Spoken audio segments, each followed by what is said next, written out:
Welcome back to the Star Wars Show, live on StarWars.com. We are now joined on stage by the creators of LEGO Star Wars: The Freemaker Adventures, Bill Motz and Bob Roth. Hey. Thank you guys for joining us. Thank you for having us. So Freemaker's just getting going right now. Yeah. And it's a new, totally new kind of story within Star Wars. It's got a lot of fun, but it still references a lot of the storylines that we know and love. How do you balance that established mythology with this new tone? Well, you know what's interesting is that, pardon the pun, but they fit together perfectly, Lego and Star Wars. Like, humor is such a part of Star Wars that it is not a stretch at all to bring the Lego-style humor into that universe and make all the parts fit together again. Pardon the awful puns. I'm so sorry, everybody. And that includes showing kind of characters that we know and love, but kind of twisting our preconceived notions of them, like when the Emperor is giving Darth Vader a hard time for getting the Death Star blown up. How do you approach something like that? You know, we approach the Emperor as being the galaxy's worst boss. He essentially loves sort of abusing his underlings. Out of touch, upper management. Yeah, like the guy at the top who has no idea how all the nuts and bolts go together. Exactly. But is full of all sorts of opinions about how everything should be done, and zero patience.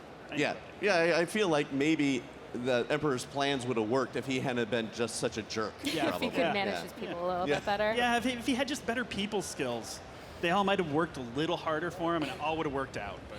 So, and switching gears over to the Freemakers themselves, family is a big, big part of Star Wars, always has been. How is this group, this family, different than others that we've encountered before? Well, it's different in that when we meet them, they are a family, right? Like, one of the things I love about the original trilogy is you think that first story is just about a kid. And then you realize at the end of The Empire Strikes Back, it's not about a kid. It's about a kid and his father. And then when you get to the end of Return of the Jedi, you're like, oh no, it's a kid, a father, and his sister. And then you go back and see, how that family, what their genesis was. We're starting with a family unit. It's two brothers, one sister. They are a family. They are embarking on this adventure, all three of them together. So we're skipping the stage where Rowan realizes, oh, Cordy's my sister? No, he knows that from the beginning. I think what's really cool about them is that you watch them go on their own adventures, but alongside elements that we are already familiar with. And I think it's really fun to see how big the galaxy is and how many players there are. Right. What sort of inspirations do you find in kind of dipping into those stories? Ooh, that's a good question. I think, we started off, first of all, I think going to the places that we love from all the films. I personally really was excited about going to, I guess I can say it, to Bespin.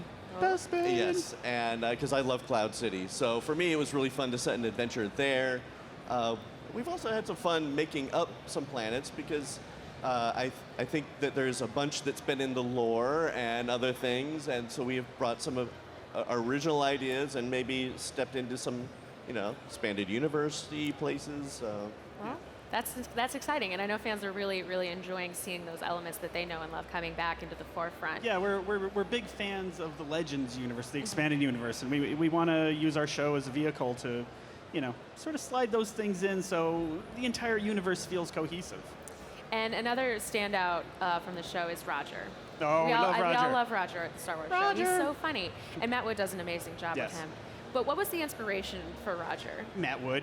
No, I mean... By bringing his battle droids back. Yeah. Well, it's funny. If you watch the prequels and then the Clone Wars, the battle droids, and it's purely Matt Wood's work, they became these sympathetic characters that were sort of beat down and sad, and they had souls.